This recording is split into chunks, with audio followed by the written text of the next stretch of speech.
Bueno, muy bien.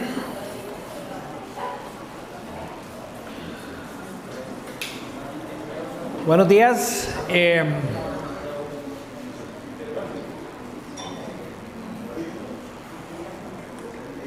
Bien,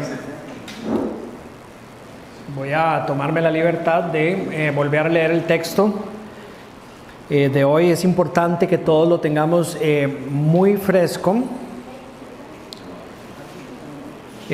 Sin duda es un texto muy hermoso y es facilito de explicar, ¿verdad? Pero yo estoy seguro que todos que lo hemos escuchado en algún momento se nos han formulado algunas preguntas, hemos tal vez luchado con alguno de los conceptos o incluso hemos recibido interpretaciones equivocadas del mismo, y por ende quiero tratarlo con mucho cuidado, con todo el detalle que se pueda. Algunas veces las personas se acercan a esta sección de Efesios desde el 21 hasta el 33, dividiendo las cosas entre las instrucciones para las esposas y las instrucciones para los esposos. Y eso no está del todo mal, definitivamente ayuda a ordenar el material, pero hay que tener mucho cuidado de entender que en el fondo el texto es inseparable. Tanto las instrucciones para la esposa como las instrucciones para el esposo nos hablan sobre el esposo y la esposa. Así que por esa razón lo voy a leer de nuevo para que lo tengamos muy fresquito y poco a poco nos vamos a ir acercando al texto. Dice así, versículo 21. Sométanse unos a otros por reverencia a Cristo. Esposas, sométanse a sus propios esposos como al Señor. Porque el esposo es cabeza de su esposa, así como Cristo es cabeza de la iglesia, la cual es su cuerpo y él su Salvador. Así como la iglesia se somete a Cristo, también las esposas deben someterse a sus esposos en todo. Esposos, amen a sus esposas, así como Cristo amó a la iglesia y se entregó por ella para hacerla santa. Él la purificó lavándola con agua mediante la palabra para presentársela a sí mismo como una iglesia radiante, sin mancha, ni arruga, ni ninguna otra imperfección, sino santa e intachable. Asimismo, el esposo debe amar a su esposa como a su propio cuerpo. El que ama a su esposa se ama a sí mismo, pues nadie ha odiado jamás a su propio cuerpo. Al contrario, lo alimenta y lo cuida, y así como Cristo hace con la iglesia, con la iglesia, porque somos miembros de su cuerpo. Por eso dejará el hombre a su padre y a su madre, y se unirá a su mujer, y los dos llegarán a ser un solo ser. Esto es un misterio profundo. Yo me refiero a Cristo y a la iglesia. En todo caso, cada uno de ustedes ame también a su esposa como a sí mismo, y que la esposa respete a su esposo. Quiero dejar claro desde el inicio que este no es un texto reservado únicamente para los matrimonios. En ninguna Biblia va a encontrar usted que Pablo invita a los solteros o a las personas que de alguna manera estén en una etapa diferente al matrimonio a levantarse de la iglesia y salirse mientras los pastores enseñaban esta sección. Para los solteros, no sabemos cuál es la voluntad del Señor, pero si el Señor algún día les da el don del matrimonio, es crucial que ustedes entiendan el orden de Dios para el matrimonio. Por lo tanto, es importante para los solteros entender el diseño de Dios para las relaciones, y principalmente porque en el fondo, como Pablo dice en esta sección, algo que todos en la iglesia deseamos entender es la relación entre Cristo y la iglesia. Y el diseño del matrimonio viene a ser un reflejo de la relación que Cristo tiene con nosotros. Por esa razón, solteros, definitivamente tomen nota para que aprendan hoy de cómo Cristo se relaciona con ustedes, de cómo ustedes se relacionan con Cristo, y ojalá aprendan para el futuro que tengan que escoger a su esposo o a su esposa.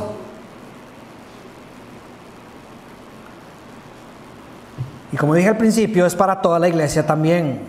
Es nuestro deber y tarea entender las verdades de Dios, incluyendo las verdades de Dios con respecto al matrimonio bíblico.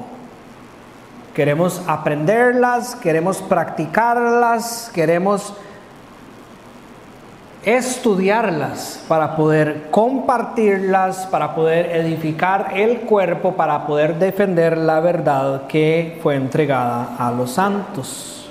Entonces, ánimo a todos en general, porque hoy especialmente vivimos en una cultura donde constantemente se ataca el diseño de Dios para las cosas, y tanto los solteros como todos los miembros de la iglesia, casados o no casados, estamos llamados a entender, a amar, a atesorar las verdades y a defender las verdades también. Así que pongamos mucha atención. El contexto siempre es muy importante. Este texto de Pablo con respecto a la esposa y al esposo no está en el aire. Pablo ha estado escribiendo desde el principio lo que describe a una persona llena del Espíritu. Antes de llegar a esta a esta sección que habla sobre el matrimonio, Pablo ya ha enseñado en los primeros 3 capítulos sobre quiénes somos en Cristo, lo que Cristo hizo por nosotros, cómo fuimos salvados por la gracia de Dios, cómo el Espíritu ahora mora en nosotros y cómo ahora debemos de vivir de una manera digna del Evangelio. Por esa razón, Pablo transiciona entre esa parte teológica de los primeros 3 capítulos al capítulo 4, donde establece que nuestro llamado principal es vivir de una manera digna del llamamiento que hemos recibido. Entonces, para que usted vaya limpiando cualquier estorbo que haya en su corazón, todos hemos abrazado las verdades de la salvación de Dios. Todos hemos estudiado la obra de Dios por medio del Hijo y del Espíritu, y hemos dicho definitivamente gloria al Padre por lo que ha hecho por medio de su Hijo y su Espíritu en nosotros. Es bueno que eso nos vaya ayudando a limpiar cualquier impureza que nos haga pensar que ahora lo que sigue en la carta no es tan bueno.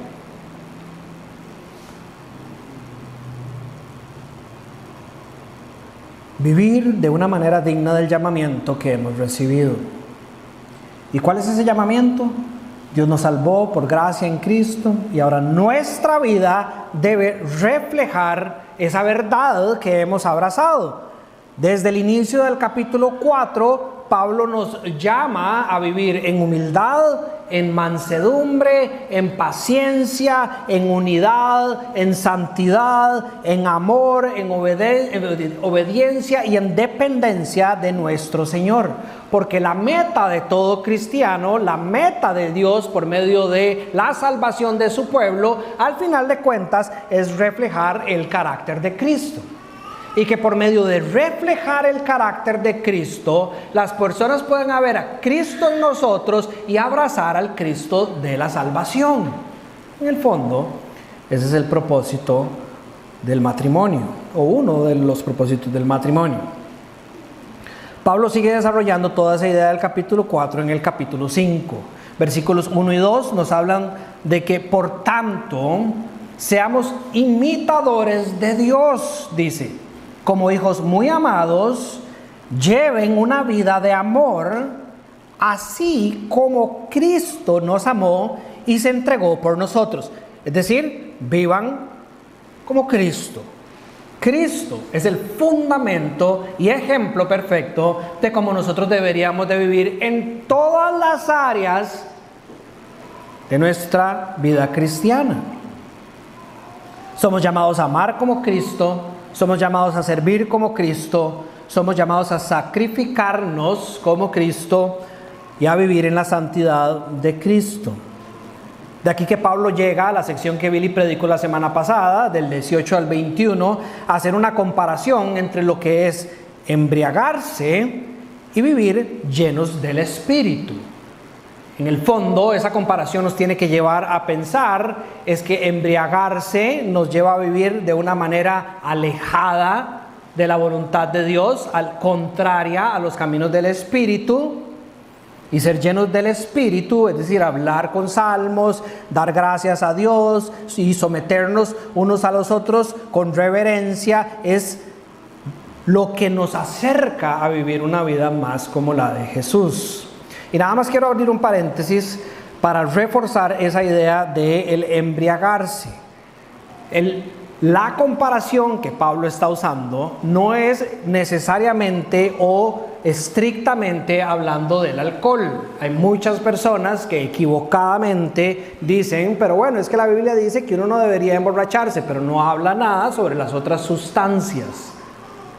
El concepto que Pablo está tratando de decir, obviamente con lo que estaba alrededor suyo en ese momento, es que nosotros los cristianos tenemos que alejarnos de cualquier cosa que nos pueda separar mentalmente, o si quiere decirlo así, espiritualmente, de la claridad, de la lucidez que nos da el estar en comunión limpia con el Espíritu. Sea cual sea la sustancia, ya sea licor o cualquier otra cosa que usted pueda pensar, es prohibida ante el Señor, en el sentido de que si eso causa en usted nubosidad en su entendimiento hacia la vida del Espíritu, no se debe practicar. Si alguien tiene una pregunta con respecto a eso, me la puede hacer después. El llamado es a vivir en el Espíritu. Y de nuevo, eso tiene que ver con hablar con salmos, que en el fondo lo que quiere decir Dios es cánticos de alguna manera, es decir, que de nuestra boca salgan palabras edificantes, que bendigan, vivir en agradecimiento. Y otra característica que Billy bien apuntó la semana pasada es esa sumisión mutua, la sumisión mutua por reverencia a Cristo.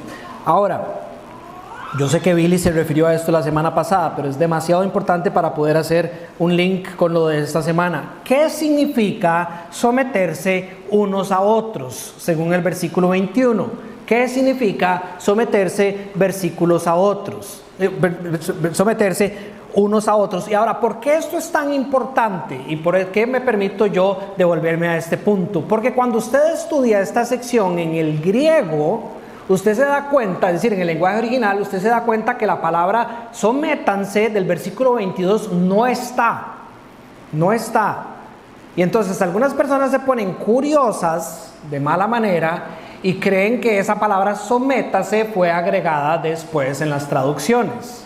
Por eso es que la mejor manera de entender este texto es como Pablo lo escribió, es una sola sección, donde la palabra del versículo 21, sométanse, es explicada después, según el orden que Dios dio en el matrimonio, según el orden que Dios dio en los niños y según el orden que Dios dio en las cosas laborales. Y ahora ustedes se van a dar cuenta, conforme ustedes ponen atención, que aunque esa palabra no esté en el versículo 22, no hay manera alguna de que el versículo 23, 24 y todo el resto hasta el 33 no refuercen que si la traducción pone la palabra en el versículo 22 está bien.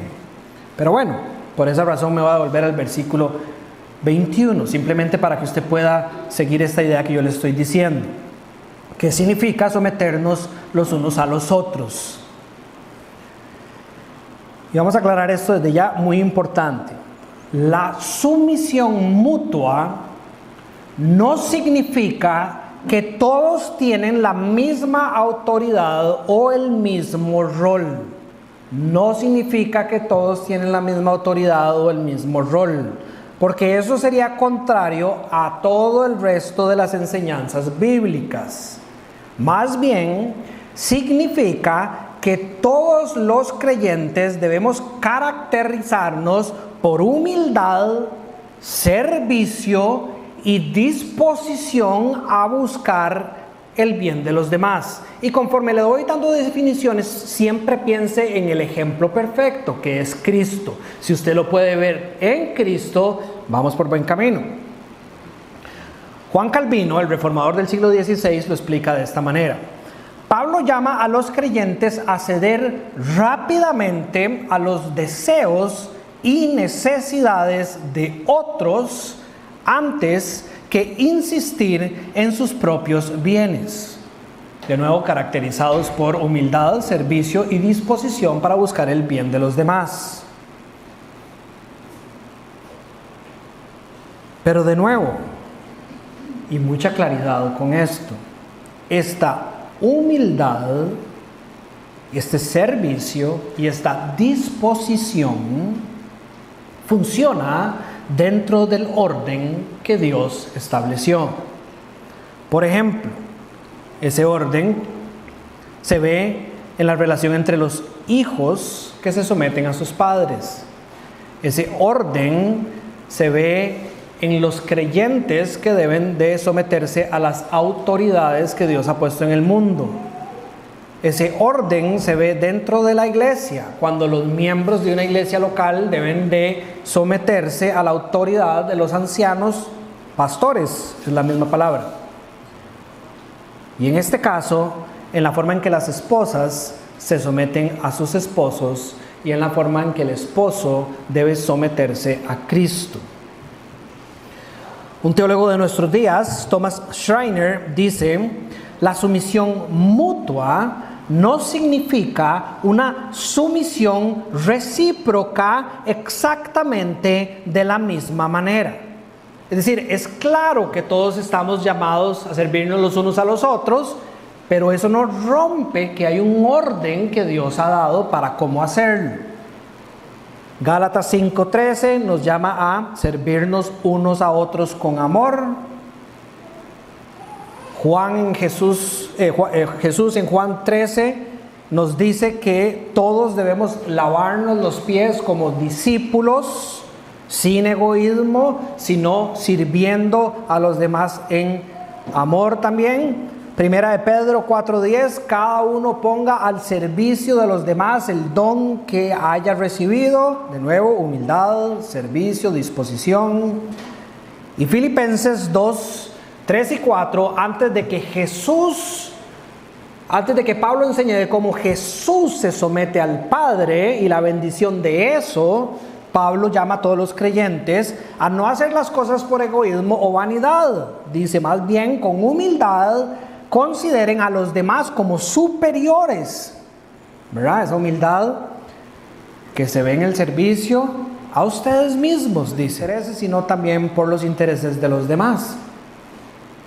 Son esas características de humildad sacrificial que sirve con una disposición y amor hacia los demás que todos los creyentes tienen que tener. Entonces, una iglesia saludable, todos se sirven mutuamente, pero no todos tienen la misma función. ¿Vamos bien? ¿Sí? Por ejemplo, ya les hablé de los ancianos y los pastores, los estudiamos rápidamente en el capítulo 4, pero un pastor no es superior espiritualmente a nadie de la congregación, no tiene más valor que las demás personas de la congregación, pero sí tiene una responsabilidad distinta delante de Dios y con las personas de la congregación. Pensemos ahora, por ejemplo, en Moisés y en Aarón en el Antiguo Testamento. Ambos eran hombres usados poderosamente por Dios, ambos eran importantes, pero Dios estableció a Moisés como el líder principal del pueblo. No es que Aarón y Moisés eran enemigos, no es que estaban compitiendo, sus funciones se complementaban para el bien del pueblo. La distinción de los roles nunca significó que uno fuera inferior al otro, sino era la manera en que se servían ordenadamente según lo que Dios había establecido. Lo mismo ocurre en el hogar.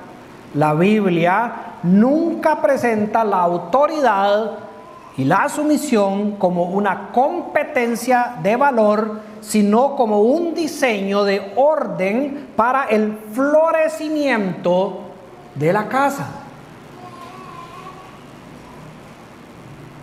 Para el florecimiento del pueblo de Dios. Ahora, como les decía, hoy vamos a empezar con las instrucciones hacia la esposa y la próxima semana vamos a profundizar en las instrucciones para el esposo.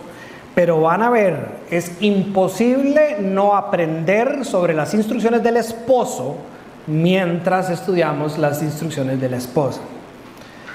El versículo 22 dice: esposas, sométanse a sus esposos como al Señor. Lo primero que debemos de empezar a dejar claro es que la sumisión de la esposa, de nuevo, piensa en Cristo, es voluntaria, es digna y es motivada por su amor al Señor. La esposa, y usted dirá: Dani, esto es obvio, pero no es tan obvio. Se los digo yo que doy mucha consejería. La esposa no se somete porque cree que su esposo es el Señor. La esposa se somete porque ama al verdadero Señor. Y eso es diferente.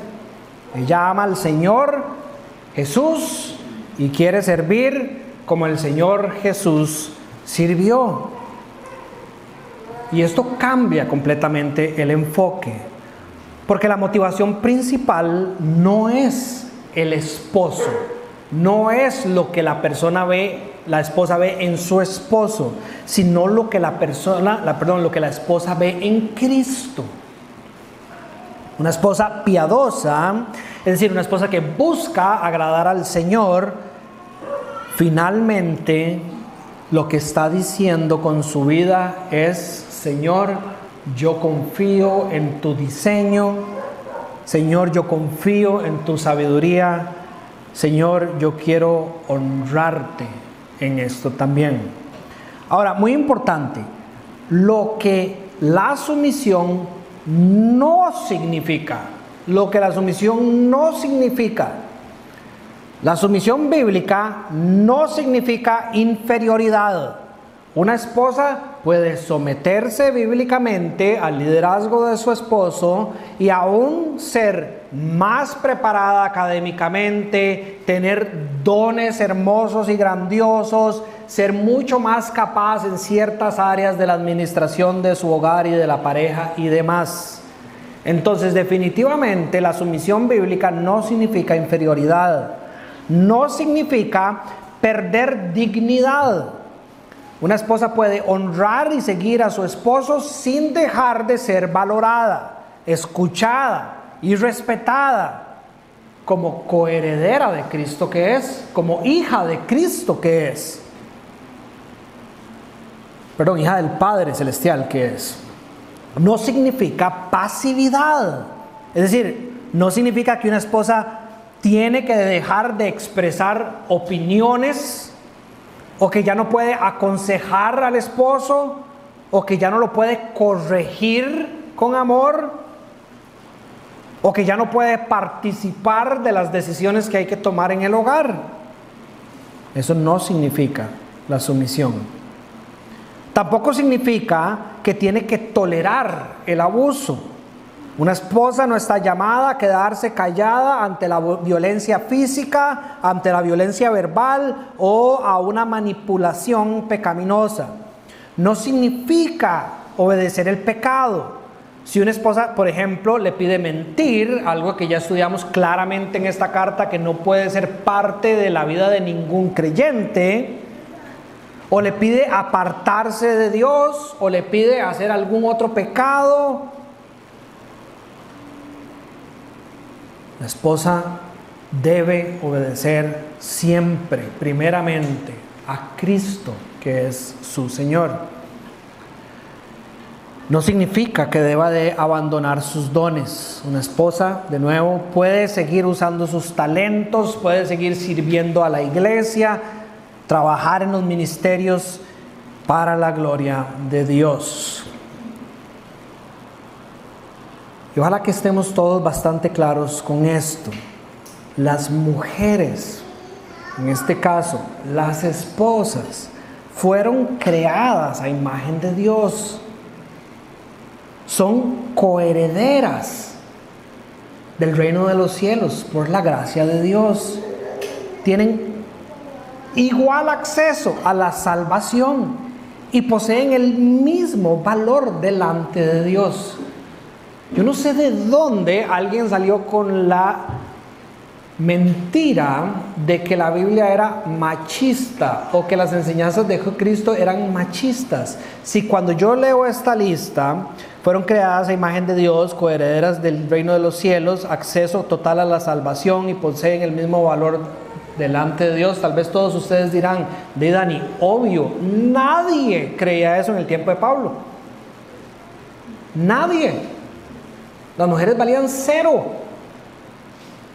Si lo que Jesucristo vino a hacer, y por la inspiración del Espíritu de Dios, levantar la verdad que Dios dio desde el Génesis, de que la mujer era hecha imagen de Dios también, coheredera del reino, con acceso a la salvación y con todo el mismo valor de los hombres delante de Dios.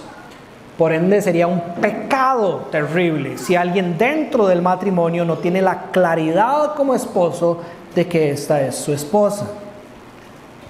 Ahora, la Trinidad nos ayuda muchísimo a entender este tema. La Trinidad nos enseña que igualdad de valor no significa igualdad de funciones. El Padre es Dios, el Hijo es Dios, el Espíritu Santo es Dios. No hay inferioridad en el Hijo, no hay inferioridad en el Espíritu, no hay menos gloria en el Hijo o en el Espíritu, no hay menos dignidad en el Hijo o en el Espíritu. Y aún así, vemos al Hijo sometiéndose voluntariamente al Padre, por ejemplo, en la obra de redención. El mismo Jesús dice en Juan 6 que Él ha bajado del cielo no para hacer su voluntad, sino para hacer la voluntad del que lo envió. Filipenses 2, como les dije, ya leímos el consejo para toda la iglesia. Ahora el ejemplo de Cristo para que la iglesia siga. Versículos 6 al 8, que Cristo, siendo por naturaleza Dios, de nuevo, igual valor, igual dignidad, igual importancia, se humilló a sí mismo, haciéndose obediente voluntariamente. Y en Getsemaní vemos al Hijo Eterno diciendo que no se haga mi voluntad, sino la tuya. Y nada de eso disminuyó quien Él era. Nada de eso lo hizo menos. Más bien reveló lo grande que es. Hay un término en el lenguaje de la iglesia que me gustaría que todos conozcan. Se le conoce como la economía de la Trinidad.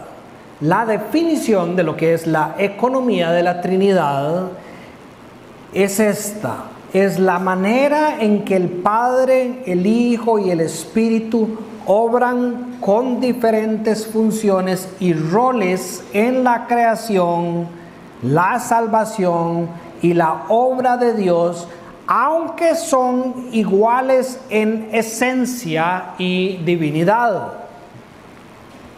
Entonces, de alguna manera similar, podríamos hablar de una economía del matrimonio.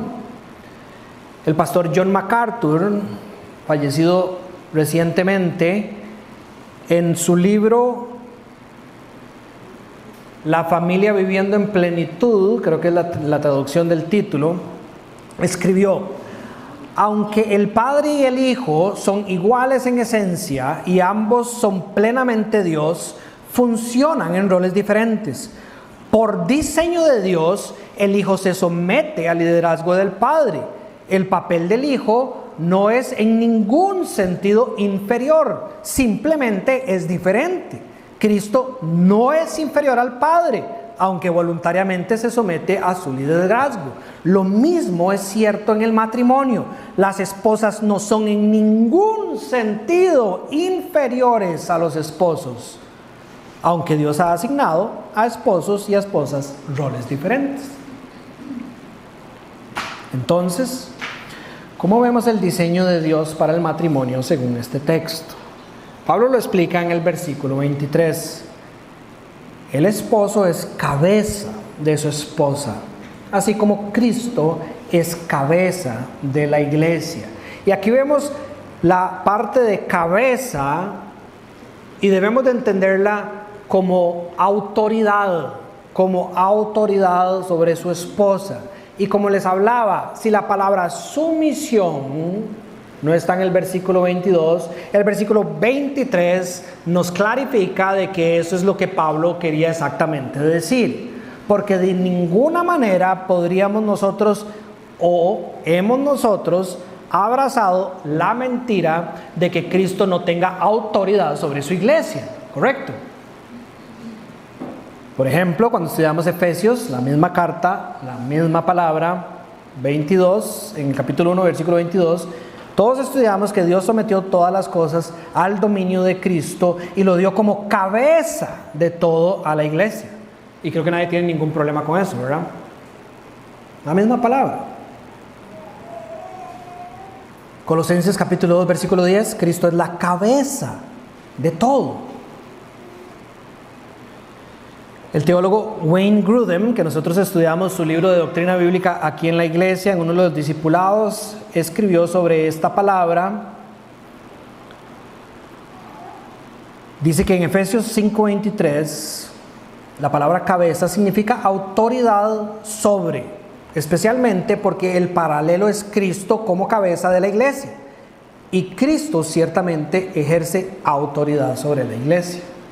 Pero de nuevo, debemos de entender correctamente qué tipo de autoridad es esta. De nuevo, aquí estamos aprendiendo sobre cómo la iglesia se somete, entendiendo que su esposo es la cabeza, pero al mismo tiempo, esposos e iglesia, vayamos aprendiendo sobre quién el esposo tiene que ser. Porque si entendemos correctamente esa palabra y vemos el modelo de Cristo, sabemos que de fijo no puede significar que el esposo tiene derecho a dominar a su esposa, que el esposo puede posicionarse o estar en una posición de orgullo, como de que yo soy más ante mi esposa, o ser un egoísta de que me sirva a mí mi esposa, o controlador, o tratarla con dureza. Jamás podríamos entender eso. Si el ejemplo a seguir es Cristo como cabeza, y eso es lo que Pablo está diciendo en el versículo 23, tenemos que entender que Cristo es Salvador. Cristo es el que sirve, el que se sacrifica, el que cuida, el que da su vida, el que renuncia a todo lo que es para bendecir, el que se entrega. Con esto claro es que las esposas entonces están llamadas a confiar en el diseño de Dios.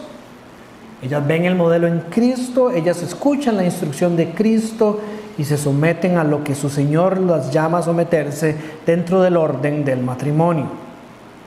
La iglesia Si les sirve de ejemplo, no se somete a ningún tirano. La iglesia se está sometiendo a un Salvador y Señor amoroso. Esto mismo debería de verse dentro del matrimonio. Pero veámoslo de otra manera, a ver si nos sigue aclarando más la cosa. La iglesia jamás pierde su dignidad por someterse a Cristo. Cuando la iglesia se somete a Cristo, lo único que encuentra es seguridad. Y vaya pensando en lo que una esposa, y lo voy a decir de esta manera, se merece por lo que el esposo está obligado a hacer en su sumisión a Cristo. Se merece seguridad dentro de su matrimonio. Se merece que su esposo busque llevarla por caminos que le causen gozo, que la proteja de aquello que la aleja de su Señor, que le dé dirección espiritual y buena para su vida. Porque eso es lo que Jesús hizo por la iglesia. La autoridad de Cristo no aplasta a la iglesia, la hace florecer. Y ese es el modelo del esposo cristiano. Hoy muchas personas, tanto esposos como esposas, rechazan esta enseñanza porque han visto un liderazgo lleno de pecado. Y que de nuevo, así como la iglesia cuando se somete recibe esas bendiciones, una iglesia que no se somete, ¿qué termina haciendo? No una iglesia de Cristo, una cosa horrible que daña a sus miembros. Entonces, si ponemos nuestros ojos en los pobres ejemplos que hay dentro y fuera de la iglesia, podríamos caer en el error de rechazar lo que Dios ordena y perdernos de la bendición. Hombres controladores, hombres egoístas, duros, pasivos, que no hacen nada por sus esposas, o abusivos. Pero hay que tener esto bien claro. El pecado no invalida el diseño de Dios. Tenemos que darnos cuenta que el problema nunca ha sido el diseño de Dios. El problema es nuestra rebeldía ante el diseño de Dios. Y véalo en todo. El problema más grande de los hombres es el momento en que el problema cree que el hombre cree que él tiene un mejor plan que Dios. Eso pasó en Génesis 3. Eso lo podemos ver en la iglesia. Y es igual en el matrimonio.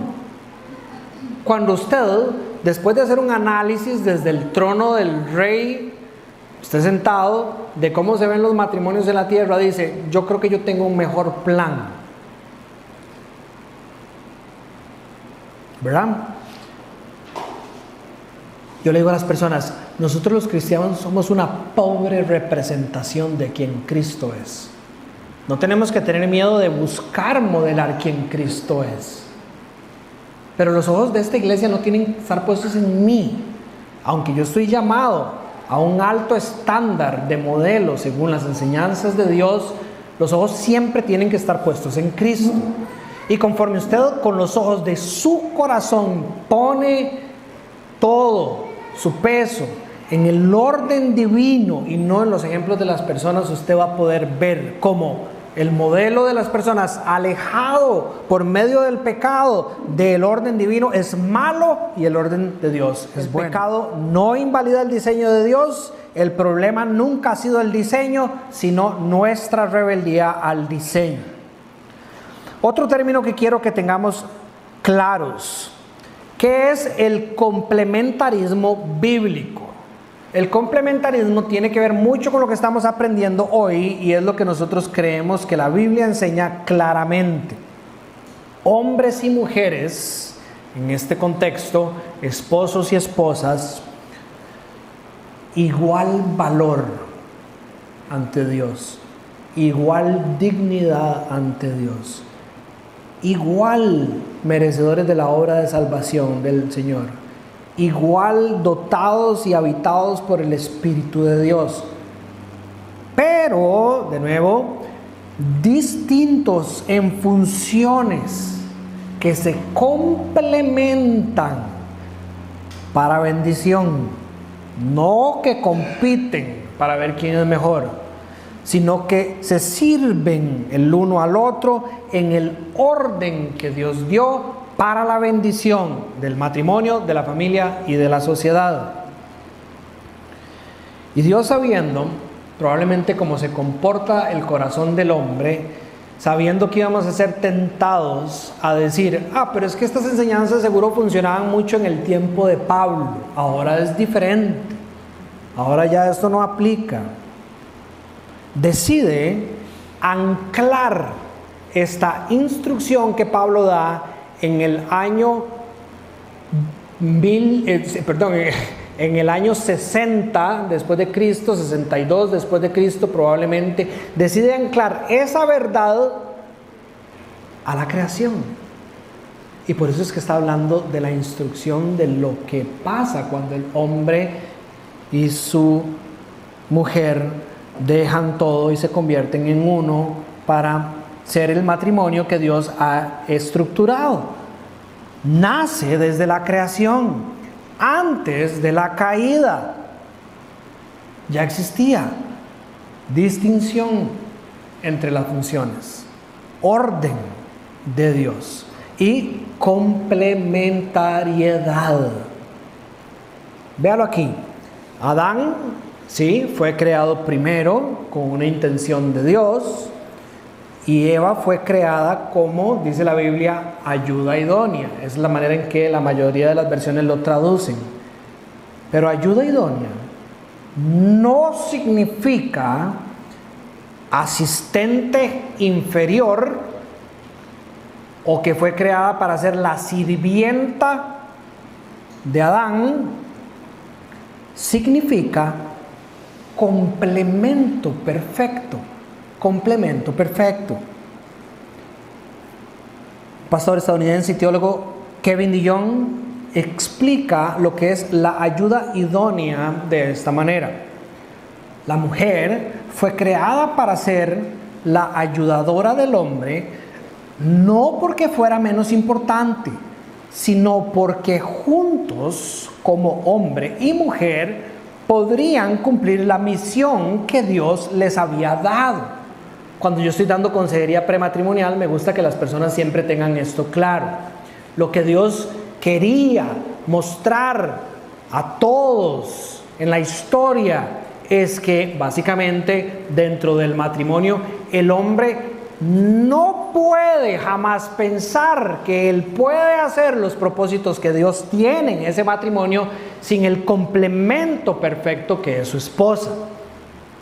Es más, Dios le gusta tanto el orden y la claridad que mientras está creando todas las cosas, dice en el primer día todo esto era muy bueno, el segundo día todo esto era muy bueno, el tercer día todo esto era muy bueno, cuarto día todo esto era muy bueno, quinto día todo esto era muy bueno, y crea al hombre en el sexto día. ¿Y qué es lo que dice? Esto no es bueno. Esto no es bueno. Voy a crear ese complemento perfecto para que por medio de esa unión se puedan dar los planes que yo, Dios, creo que son buenos y perfectos. Y crea a la mujer. Y cuando crea a la mujer, no porque el hombre en sí haya sido malo, sino porque el hombre se llega a la plenitud de lo que Dios quería con él, se complementan y entonces Dios dice, ahora sí, ahora esto sí es bueno, ahora sí esto sí es bueno. Y todo el relato, ¿verdad?, nos da demasiados detalles de lo mal que estaba funcionando Adán solo y de lo bien. Y ese canto de adoración que da Adán en el momento en que él se encuentra con esa mujer, porque él sabe que eso es lo bueno. Lastimosamente, en estos días ¿verdad? Deberíamos de levantarnos y apenas abrimos los ojos y vemos a nuestras esposas, los que estamos casados, deberíamos de casi que cantar igual que Adán. Antes de hacer cualquier cosa en nuestro día, creyéndonos que tenemos todo lo necesario para jugárnosla, ¿verdad? Deberíamos de cantarle a Dios por la maravillosa bendición de tener a esa persona, porque dentro de ese orden, dentro de esa estructura, sin esa otra persona, somos malos ante los ojos de Dios. Pues estamos mal, ustedes me entienden.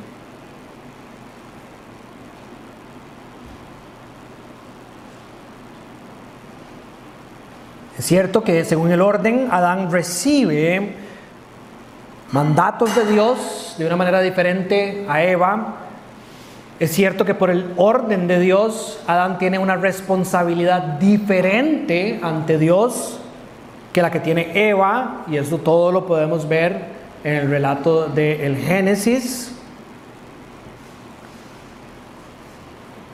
Pero ese complemento perfecto también está ahí. Y me encontré esto en uno de mis comentarios bíblicos y después me puse a estudiarlo a ver si era, porque me sonó como un poco romántico, pero también lindísimo.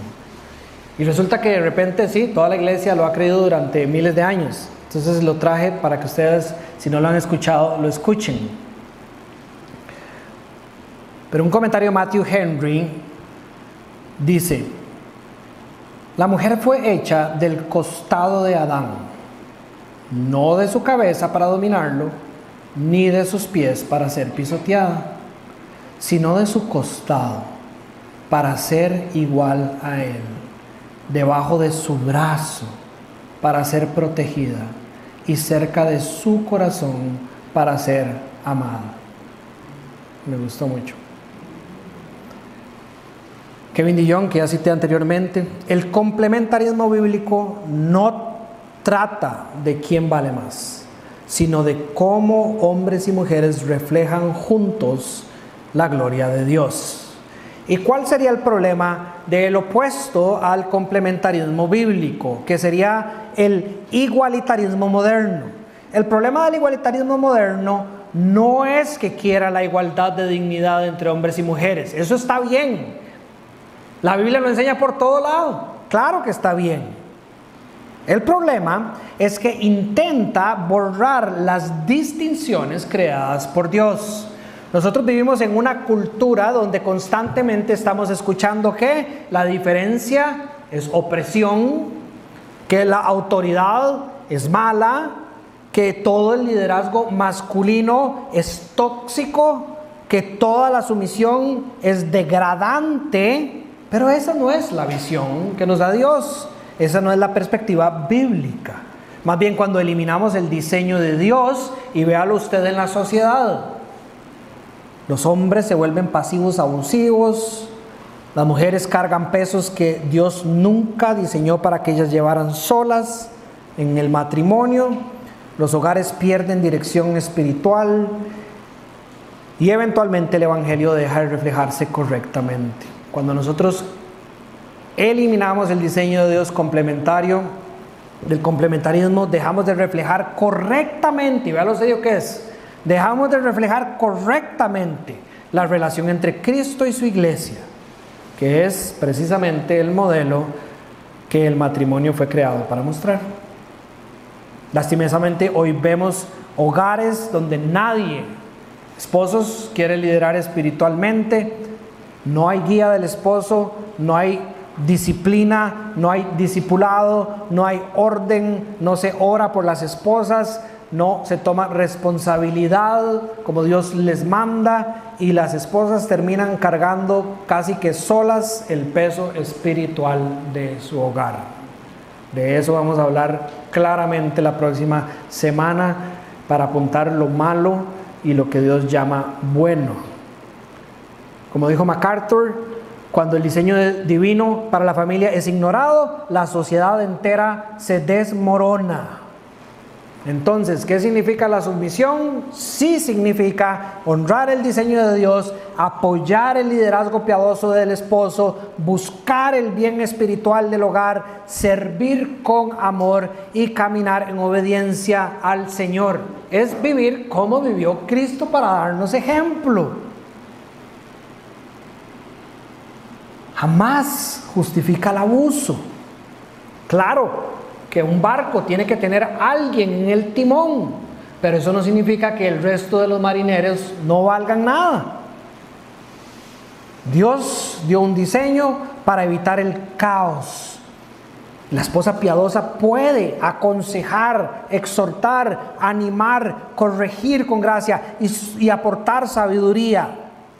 Y esto yo lo digo como testimonio de mi matrimonio. Muchos hombres serían destruidos sin la ayuda sabia de su esposa.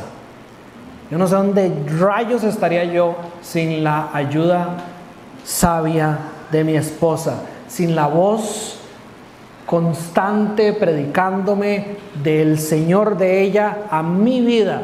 No sé dónde estaría yo. Así que la sumisión bíblica nunca debe eliminar la voz piadosa de la esposa. Conclusión. En un mundo como el que nosotros vivimos, cuando se habla de las mujeres sometiéndose a sus esposos, todo el mundo quiere decir eso es una muestra de debilidad. Ya sabemos que eso es una mentira. Acuérdese que el Evangelio siempre le ha parecido debilidad al mundo. ¿Se acuerdan? 1 Corintios. Cristo vino y ¿qué hizo? Se humilló, sirvió, le lavó los pies, obedeció al Padre y murió en una cruz. Y ante nosotros los cristianos eso es una muestra de la gloria de Dios. Pero para el mundo, por eso lo crucificaron. Nadie quería eso. Débil. Entonces la pregunta final no es ¿cómo puedo yo conservar mi autoridad como mujer? Sino la pregunta que todas las esposas deberían de hacerse es ¿cómo puedo yo reflejar mejor a Cristo? Y eso aplica al final de cuentas tanto para esposos como para esposas. Una mujer llena del Espíritu no está motivada por presión cultural, ni por temor, ni por inferioridad. Está motivada por su amor a Cristo. Y un esposo lleno del Espíritu no lidera para ser servido, sino para morir a sí mismo por el bien espiritual de su esposa, para seguir el diseño divino y para experimentar juntos lo bueno que Dios tiene para el matrimonio. Muy bien.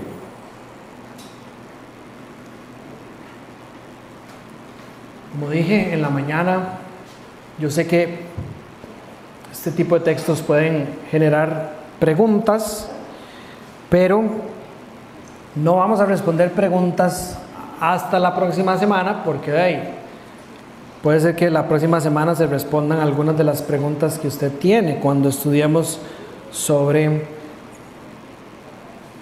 el resto del texto. Así que